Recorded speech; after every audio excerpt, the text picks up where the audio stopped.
સમાચારની શરૂઆત કરીએ। આથી અયોધ્યામાં આમંત્રિતોને જ પ્રવેશ આપવામાં આવી રહ્યો છે।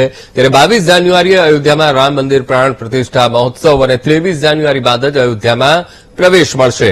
તો 23 જાન્યુઆરી બાદ સ્પેશિયલ ટ્રેન અને બસ ચલાવવામાં આવશે અને લખનઉ કે મેરઠથી અયોધ્યા આવતા લોકો માટે વૈકલ્પિક રસ્તાની વ્યવસ્થા કરવામાં આવી છે। તો લખનઉથી અયોધ્યા સુધી 80 બસો દોડશે। 3 દિવસ સુધી બહારના લોકો માટે અત્યારે પ્રવેશ બંધ કરી દેવામાં આવ્યો છે અને સ્થાનિક લોકોને ઓળખપત્ર આપવામાં આવ્યા છે।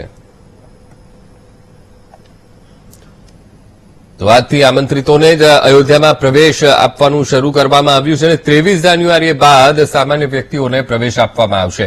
તો 22 જાન્યુઆરીએ અયોધ્યામાં રામ મંદિર પ્રાણ પ્રતિષ્ઠા ઉત્સવ અને એને લઈને તૈયારીઓને આખરી ઓપ અપાઈ રહ્યો છે અને 23 જાન્યુઆરી બાદ જ અયોધ્યામાં સામાન્ય લોકોને પ્રવેશ મળશે। તો 23 જાન્યુઆરી બાદ જ સ્પેશિયલ ટ્રેન અને બસ ચલાવવામાં આવશે અને લખનઉ કે મેરઠથી અયોધ્યા આવતા લોકો માટે વૈકલ્પિક રસ્તાની પણ એક વ્યવસ્થા કરવામાં આવી છે અને લખનઉથી અયોધ્યા સુધી 80 બસો દોડાવવામાં આવશે અને સ્થાનિક લોકોને ખાસ ઓળખપત્ર પણ આપવામાં આવ્યા છે।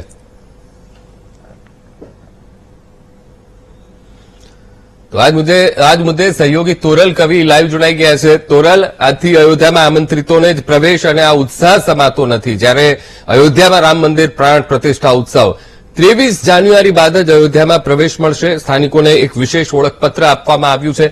કેવી વ્યવસ્થા તોરલ ગોઠવવામાં આવી છે?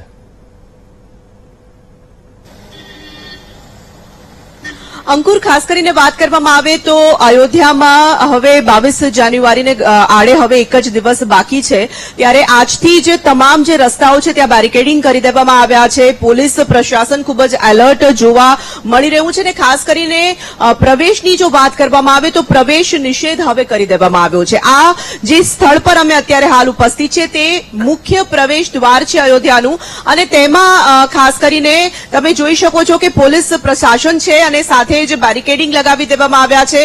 વાહન ચાલકો જે છે તેમની પાસેથી ઓળખપત્ર પણ માંગવામાં આવી રહ્યા છે અને સાથે જ જે લોકો 4 વ્હીલર લઈને જઈ રહ્યા છે તેમની પાસે જો કાર પાસ ઇસ્યુ થયા હોય તો જ ગાડી લઈને તેઓ અંદર જઈ શકે તેવી આખો એક નિયમ બનાવી દેવામાં આવ્યો છે।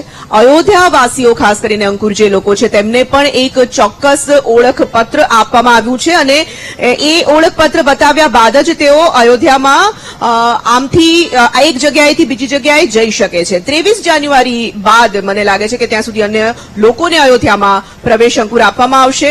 લખનઉ અને મેરઠથી જે લોકો અયોધ્યા પહોંચી રહ્યા છે તે લોકો માટે એક વૈકલ્પિક વ્યવસ્થા કરવામાં આવી છે રસ્તાની અને તે રસ્તાનો ઉપયોગ તેઓ કરી શકશે। તો 3 દિવસ સુધી બહારના લોકો માટે હાલ તો પ્રવેશ નિષેધ અંકુર કરી દેવામાં આવ્યો છે। જી અંકુર, ખાસ કરીને તોરલ, બહારના લોકોનો પ્રવેશ અત્યારે નિષેધ કરી દેવામાં આવ્યા છે। સ્થાનિક લોકોને એક વિશેષ ઓળખપત્ર આપવામાં આવ્યું છે, પણ લગભગ અપીલ પણ તંત્ર દ્વારા અને સરકાર તરફથી પણ કરવામાં આવી હતી કે ભાઈ 23 તારીખ અથવા તો એ પછીના દિવસોમાં તમે અયોધ્યા આવી શકો છો રામલલ્લાના દર્શન કરવા માટે, પણ એક ઉત્સાહ એવો બન્યો છે, લોકો પહેલેથી જ અયોધ્યા પહોંચી રહ્યા છે। ત્યારે બહારનો માહોલ કેવો અત્યારે જોવા મળી રહ્યો છે?